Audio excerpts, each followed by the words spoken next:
Welcome to Season 3 of Back to Doc. This season is all about community and lived experiences. We will have testimonials, a very special guest, our favorite host from Season 1, Frank Donga. Today we're talking epidemics and pandemics, words that evoke fear in everyone. Whatever the specific disease, epidemics disrupt lives and devastate families. Before joining Frank and his guests on set, let's hear from a trader whose life was changed forever by diphtheria.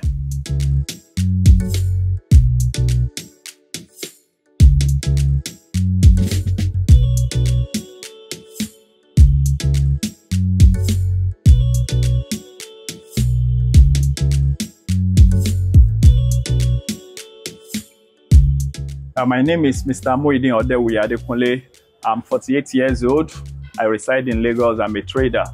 My children contacted diphtheria. The first one, Abdullah, he complained of sore throat. So I didn't know that is a serious something. So that was on Friday, 7th of June. He complained of sore throat. We were treating sore throat. We didn't know it's a serious something. So we treated it for a week. After a week, the sister also contacted it, the same thing.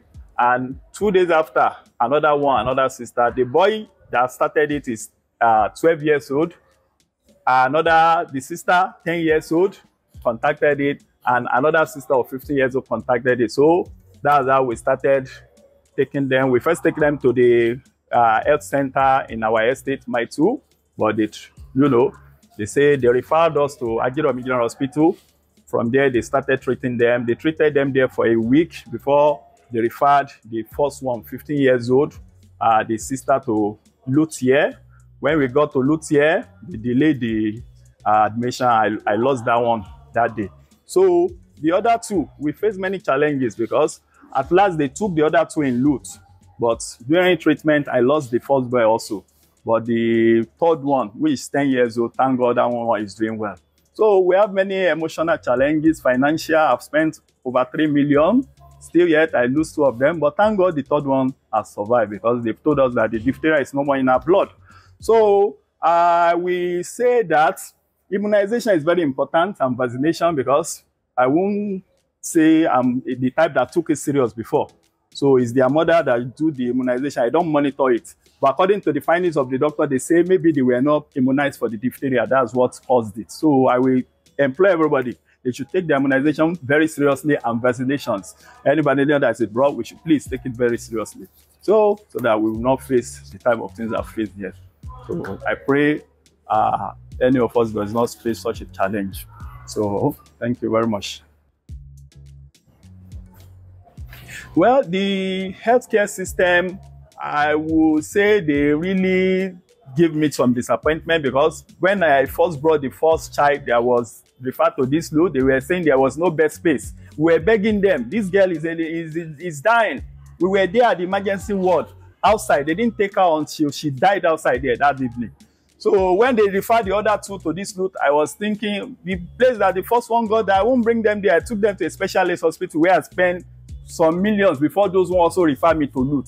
I was scared. I have to call my friends that did anybody know doctor here? When they now get some doctor, they know, they say we should bring them. So that's it. And for vaccination, my view now is that it's very important. We take it very serious, vaccination and vaccines and any other ones. Then I want to advise everybody to take it very serious. Please, we should not neglect all these immunizations and vaccines. It's very, very important. So that's the advice I have for all. Thank you.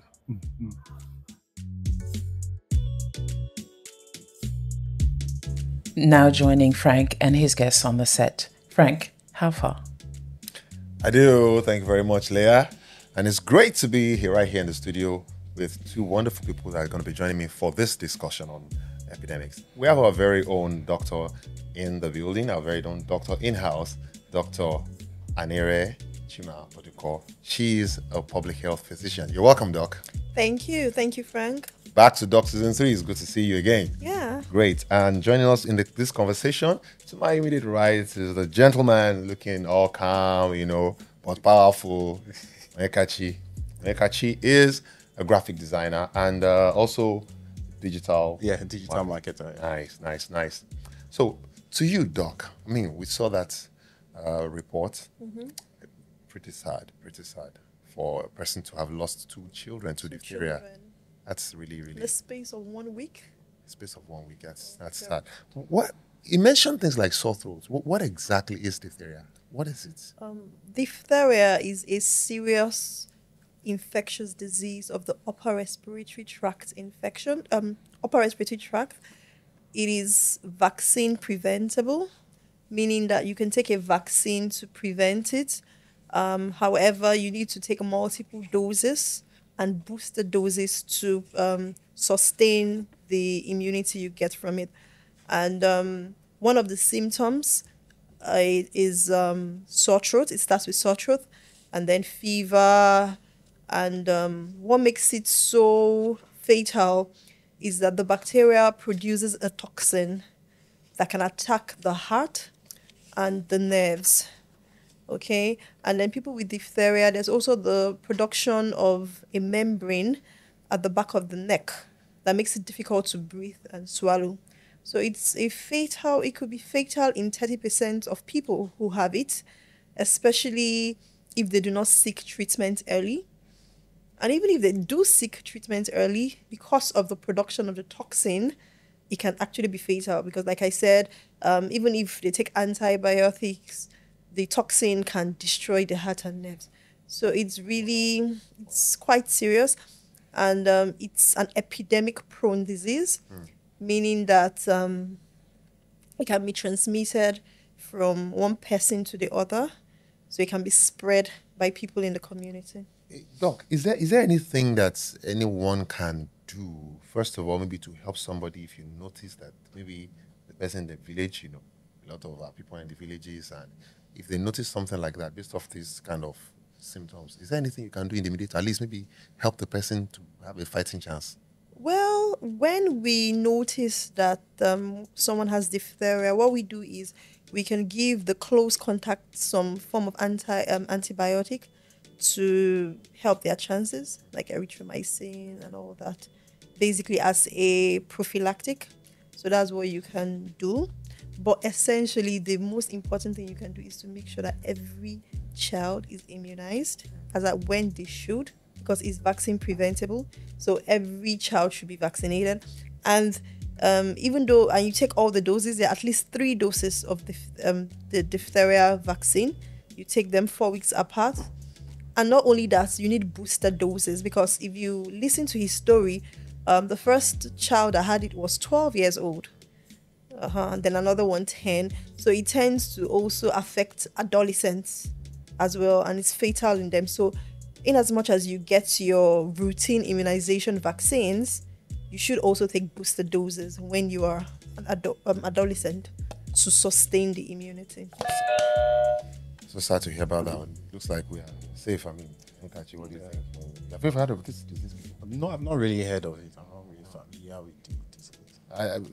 I think Leah has something for us. Leah, what's up? What do you want to say to us? I mean, I just wanted to add that it's actually an epidemic that is recurrent in Nigeria, in our country, where just from the period of May 2022 to October 2023, we have over 15,000 suspected cases, nearly 10,000 confirmed cases, and over 500 people that died. So it's very lethal as a disease in Nigeria. Yes, it is. Thank you very much, Leah. I mean, that's shocking. Thousands of cases like that. I didn't even know it was that prevalent. You know, don't hear of this thing before, because you don't like big news. No, I didn't really hear about it. Is it the first time you're hearing it? Yeah, first time hearing it. Doctor, what's going on now? The thing about disease is it's when it affects you personally that you hear of it. So we don't want to hear of it. But are we safe as, you know, full-grown men like us? And it can affect everyone, including adults. Yes. However, it is more fatal in children or adolescents. So it is possible an older person can contract it, but it's more, from what we have seen, is more fatal and more serious in in children and in adolescents. Okay, meaning there's a larger chance that young children are going to be more affected. You know, that more can take their affected, lives. and also it can lead to death more. How does someone contact it, Abby? Wait, I'm coming, doctor. because me and Onyekachi are on the same thing, because this diphtheria thing, I used to think it was one of those things they used to say, baby, you kiss baby. Yeah. 10, 12-year-olds. And, you know, and then this one they are saying it can affect adults. How can someone catch it? I mean, So it's an airborne disease. So coughing, sneezing, close contact. Yeah. So you don't need to touch someone to get it. So if someone is infected, that's why from his story, you see it was siblings. It was being passed in the family. So it's airborne. So you can just cough and it's suspended in the air and person leaves the room. Another person comes in, inhales that and take. So yeah, it's airborne. do you know if you got vaccinated against diphtheria when you were small? I don't really know. I don't know. But according to the video, he kind of confused the symptoms of diphtheria with sore throat. It started, like what he said, it started with sore throat, and most people get sore throat, they don't think much about it.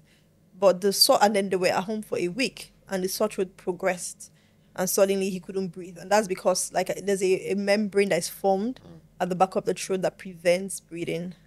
So yeah. Because I think a lot of the times, especially men, we don't really pay attention to all this. You know, he said that he left his wife to. I mean, why do you think men take the back seat when it comes to vaccination?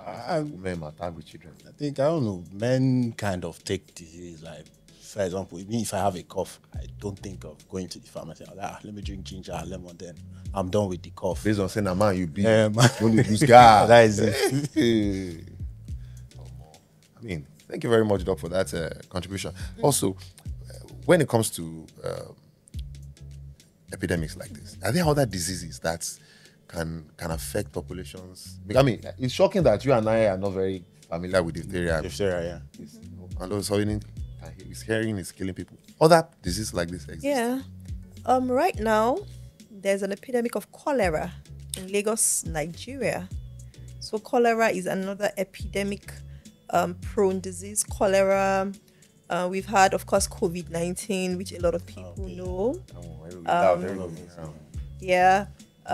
Meningococcal meningitis. Doctor, be coming home now. You say meningococcal. We are just meningitis. Nothing but ordinary citizens. Meningitis. Wait, what? Step by step. We know COVID. That one. Know the symptoms. Everybody is aware of COVID and prevention.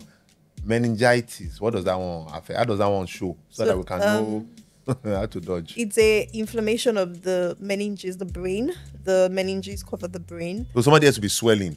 Like maybe some of your guys hyping. You feel yourself or how? It's a very serious infection affecting the nervous system. And of course, it's also vaccine preventable. There's a meningococcal meningitis birth mostly in the northern Nigeria, but it can also affect the south because it spreads. Where does that one affect? I know you said diphtheria affects the breathing. Which one does? The brain. The nervous system, yeah. People having headaches and so. Headache, fever, stiff neck, unable to bend the neck, you know. Hold up. There was a day I slept, I woke up, my neck was there. I couldn't turn like this. No, that's... I slept on one small chair. I was walking overnight. That is not, I'm safe. Not. No, it comes, so it's not just one thing. Okay. So there are really, a body of symptoms before you make the diagnosis, and of course some signs that points to it. But again, it is vaccine preventable. So when we improved our immunization coverage, we found that there were lower levels. So again, it's vaccine preventable. So it's needless. Okay. My own even went after 2 days. After I've slept on proper bed, it went. So I'm safe. I think I'm safe.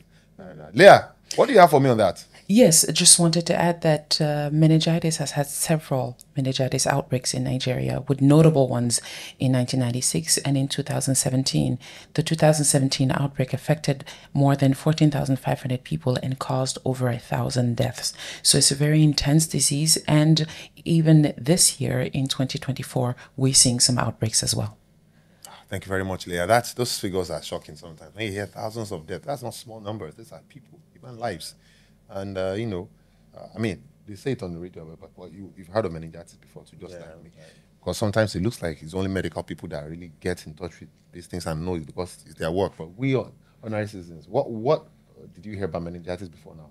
Well, we hear about the deaths, the cases, but as people who are not doing the job, like, I'm not people who are not doctors or medical practitioners, we tend to take the results or what they announce on radio and the news lightly. Well, everybody will be like, they say 1,000, I'm sure it's just 5, 10. They are just trying to make us aware. There's always that bias around that. I feel you. There's always that bias from that side. Like they're just they're hyping the numbers.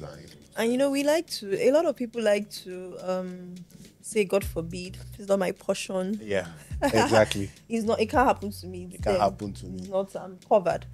And we use religiosity to cover a lot of things we should do ourselves. Yeah. Yeah. So we have a responsibility. We have a responsibility.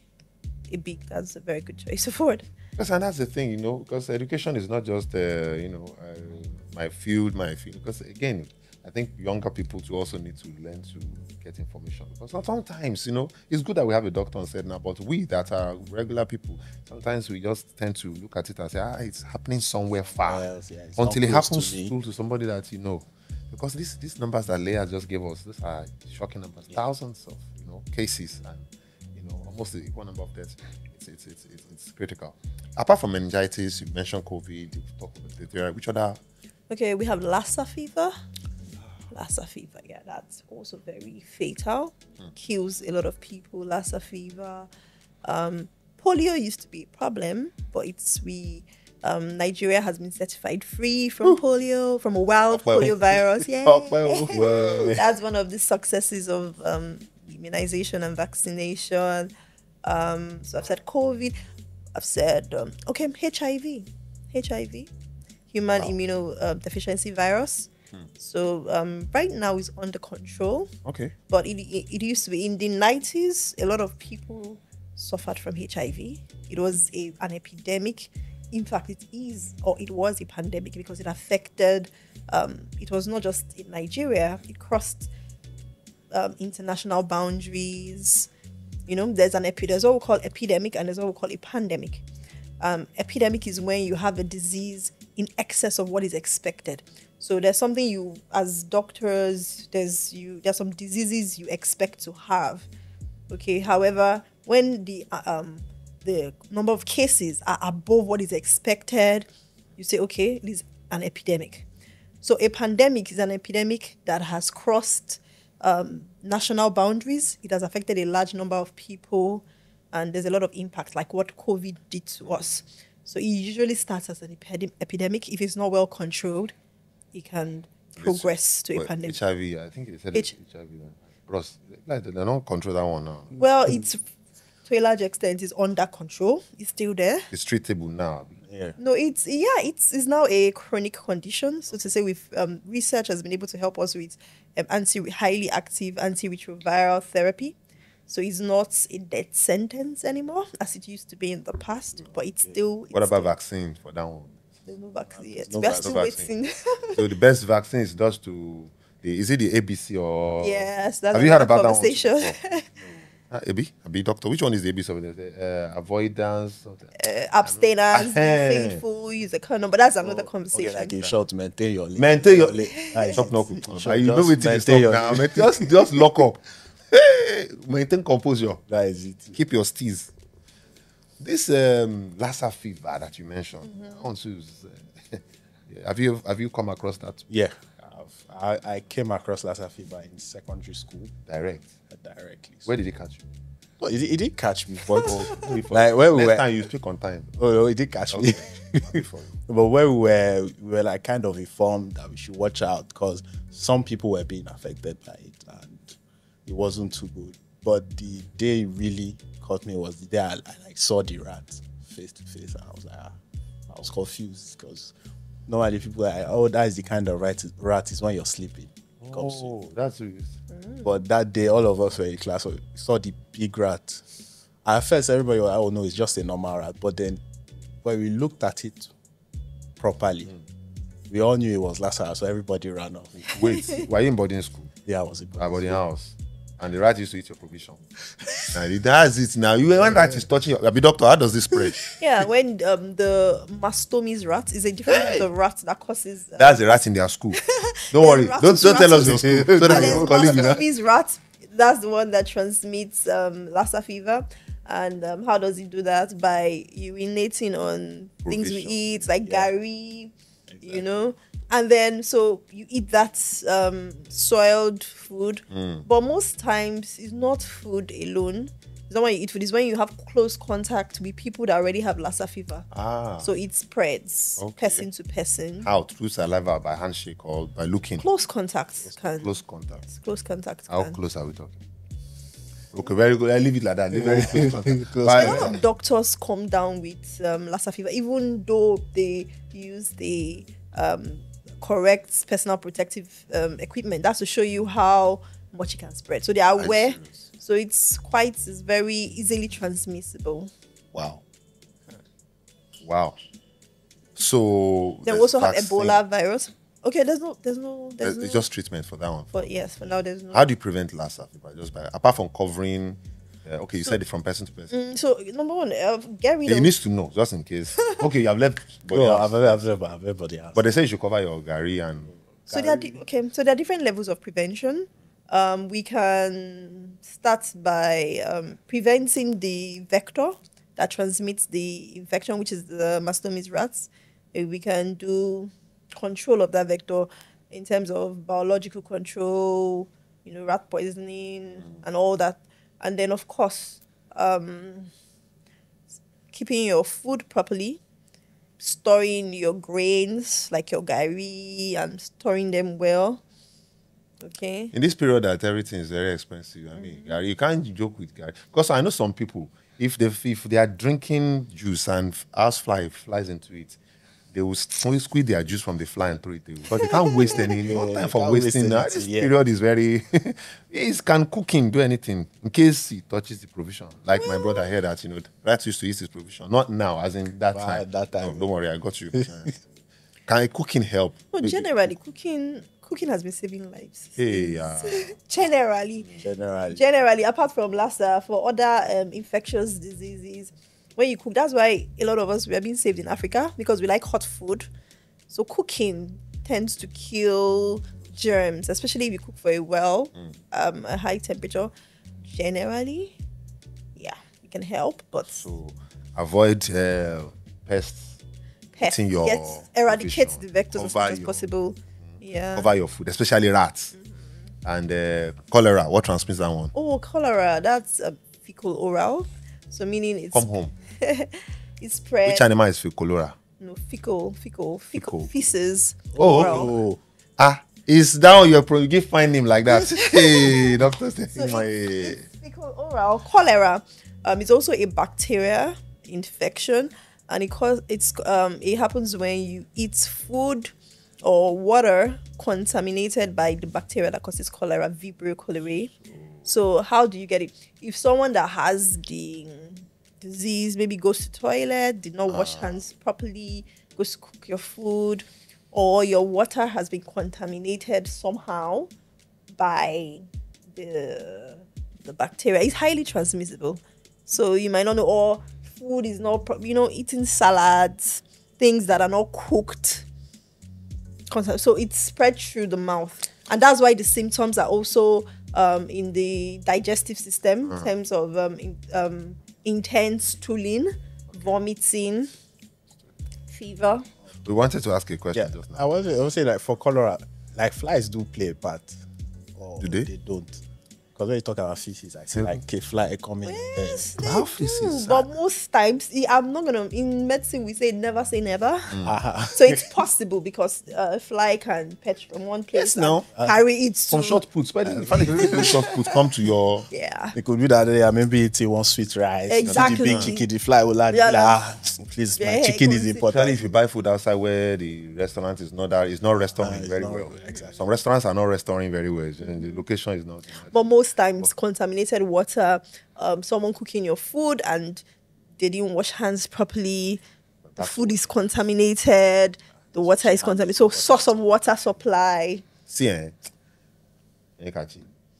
think one thing is, the way doctor is saying all these things, it's still based on steez. Because that's the word of the season now.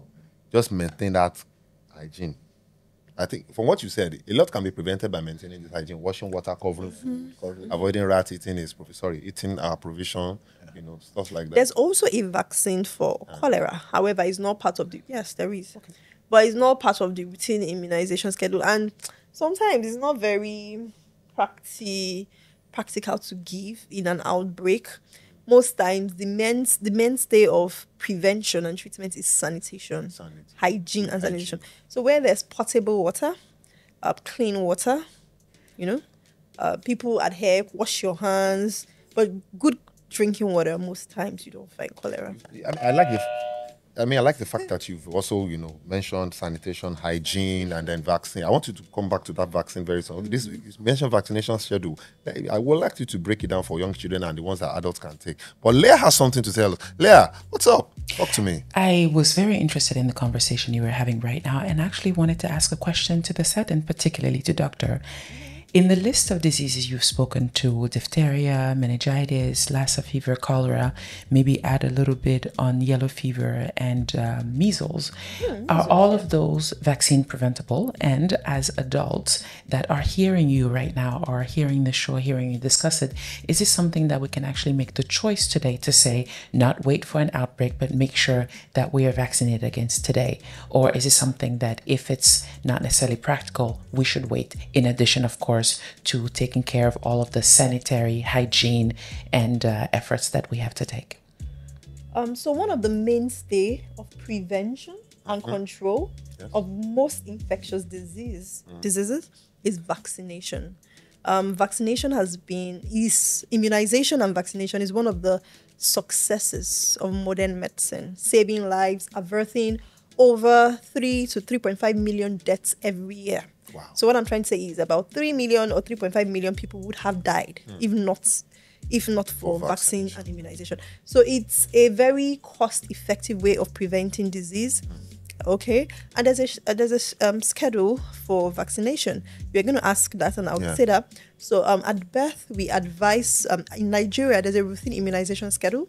At birth, children immediately they're born should get BCG vaccine against tuberculosis. They should get hepatitis B against hepatitis. They should get the OPV, oral polio vaccine, against polio. At 6 weeks, you come again. There's you have the one we call Penta, which protects against 5 different diseases, including diphtheria, which I just mentioned, pertussis, tetanus, hepatitis B again, and Haemophilus influenza type B, which causes pneumonia. At 10 weeks, and then we've just also introduced the IPV, inactivated polio vaccine.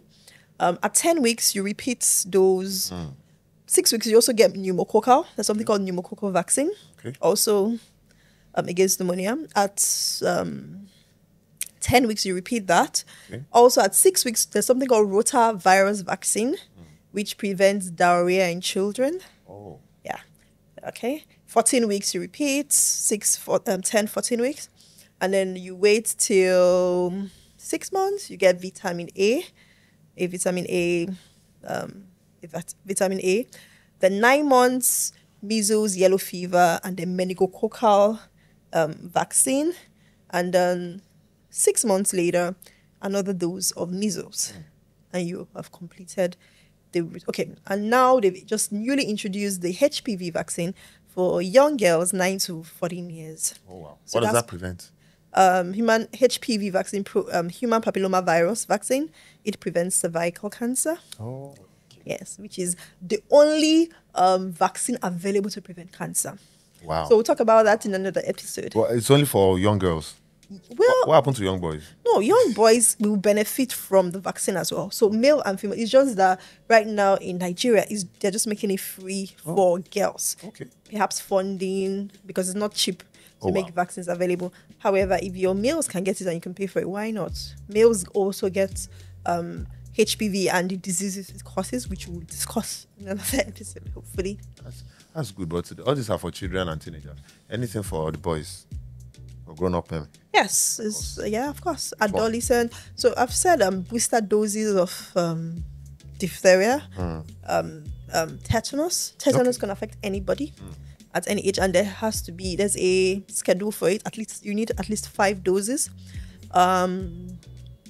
The rubella, there's the rubella vaccine for women of reproductive age, hepatitis B as well, HPV, okay, and then older adults. There are also vaccines for older adults which they need, meningococcal, pneumococcal. People, and then you also require some vaccines. That's a lot. I know I'm not the only person wondering, but you're just going on and on. I'm not a doctor. Just give it the list. How this thing costs here or how? She must tell us where people can go and access on this. Because I can't remember if you are as a daddy now. How many do you want to require? Thank you very much, Doc, for all that list. I mean, where can people even get more information on vaccines? Because I know you mentioned epidemics and prevent, and you've given us very good info. Don't give us shortcut of washing hands, preventing close contact with sick individuals. And she also, make her even test you now. What test did she mention? What can you remember? I can remember the list of vaccines she gave. And mostly she said that it's more sanitation, making sure you're clean, you're fresh. Prevention is better than cure. That's for cholera, the sanitation. Yeah. And epidemics generally. But when you hear epidemics generally, what comes to your mind? The one that struck most was coronavirus. Corona, and then that time was Ebola. Ebola. Prevention. So that Ebola period was you come close, the person will look at you like, you stand back. Yeah. So just maintain their lane composure. Thank you very much for that, doctor.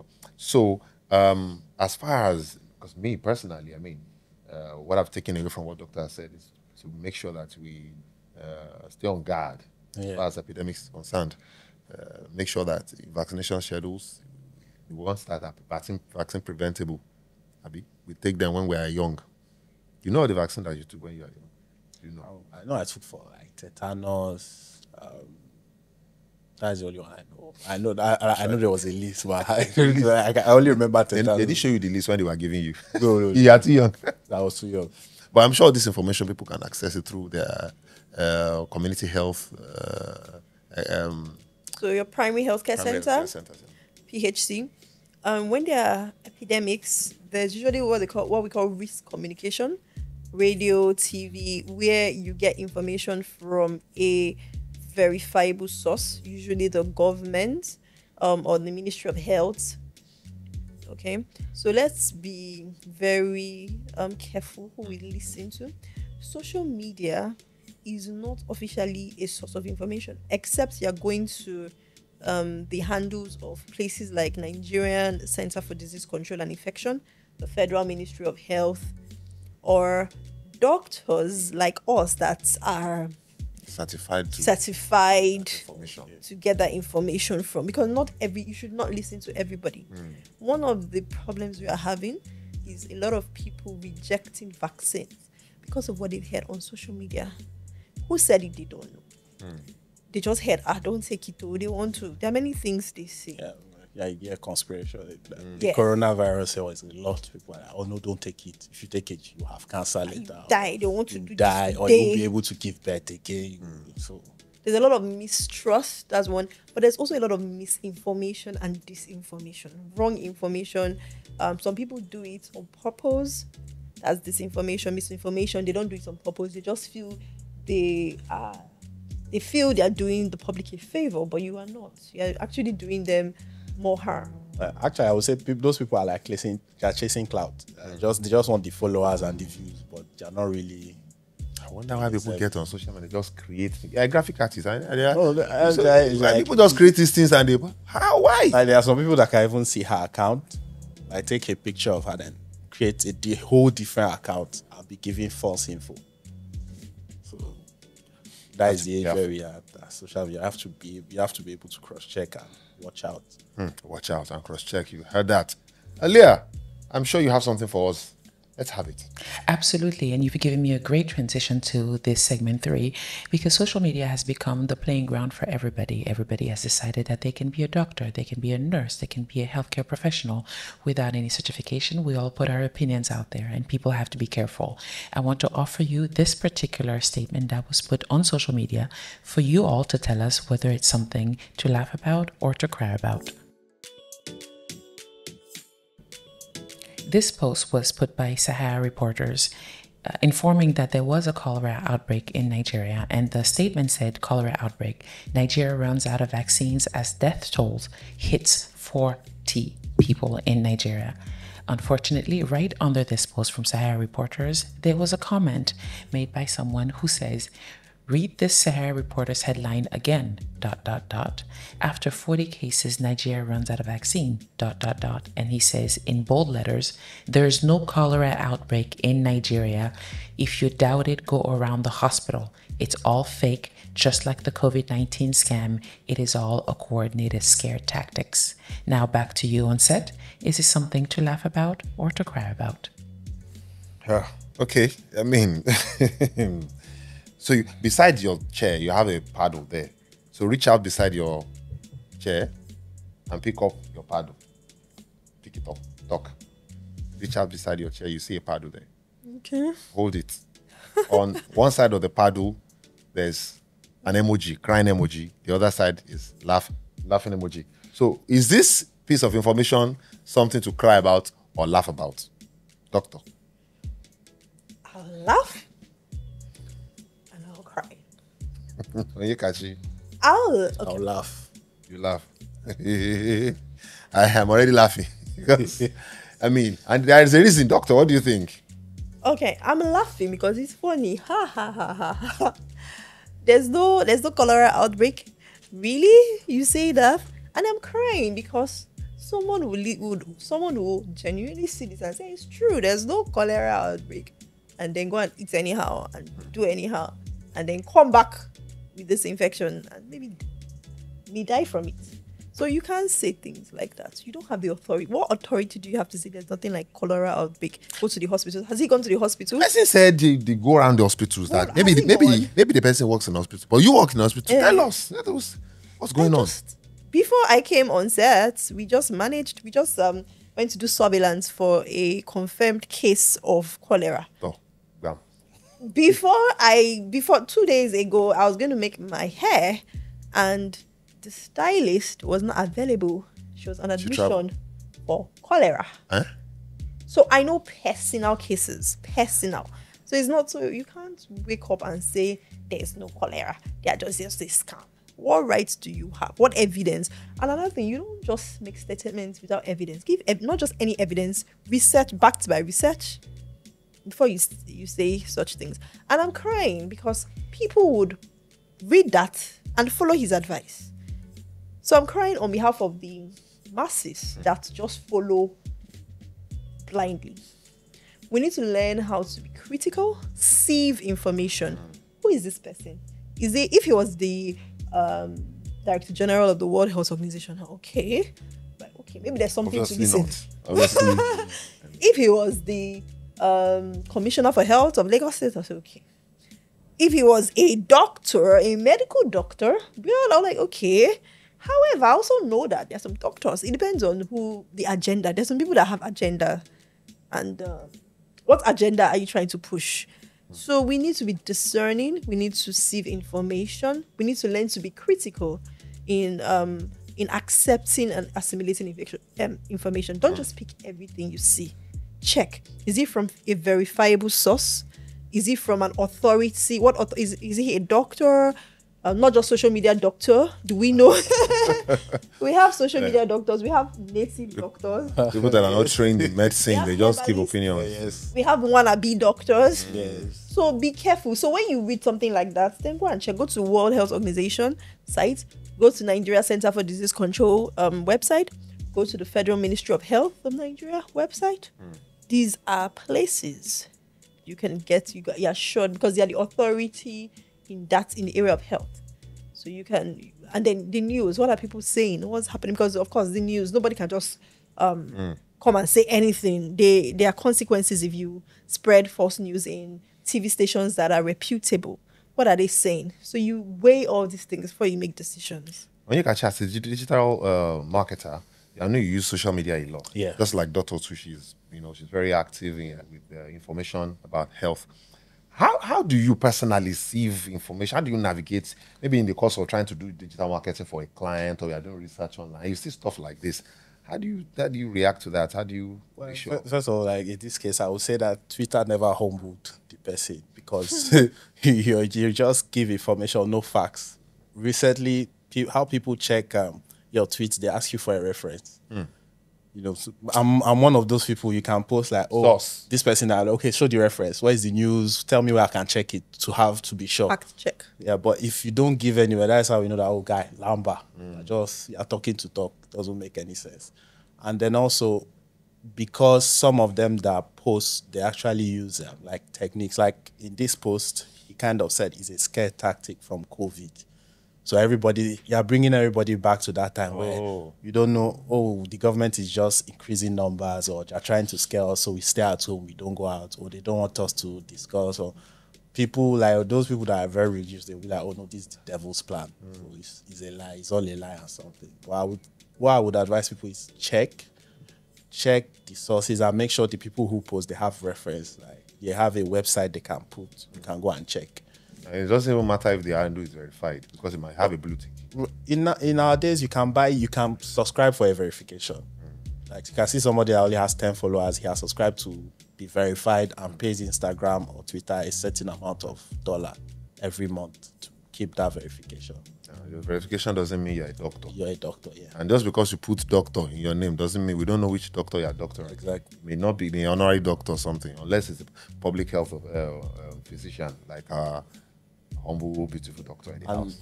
most medical pages online, they always have references. It could be their own website, it could be like World Health Organization. So That's a good way to verify. That's good. That's good. Thank you very much, Onye. yeah. And thank you very much, Doctor, for your input. It's been fantastic having you on today's show. Thank you. All right, for ladies having and me. gentlemen, it's been an honor to have these two fantastic guests with us on the show. Onyekachi, to my immediate right, who is a graphic artist and digital marketer. And he's given his perspective on vaccination, pandemic, and the epidemics, and as a citizen, as a concerned citizen, what your experience has been and how to. I'm sure you've learned one or two things from our conversation. And also, thank you very much, Dr. Anire Chima Oduka. A chocolate like that. Was I spot on this time? It's okay. Okay. We'll let it pass. Dr. Anire, thank you for coming on the show. Thank you. And thank you for sharing from your wealth of knowledge and experience in medical practice and especially public health on how to identify epidemics, some basic signs of certain diseases and how to prevent, and also vaccine preventable diseases that you do, and also make sure that we do our part, get the right information from the right source. Thank you very much for joining me on the show. So I'm sure we'll have another wonderful time on the next episode of Back to Doc. Goodbye.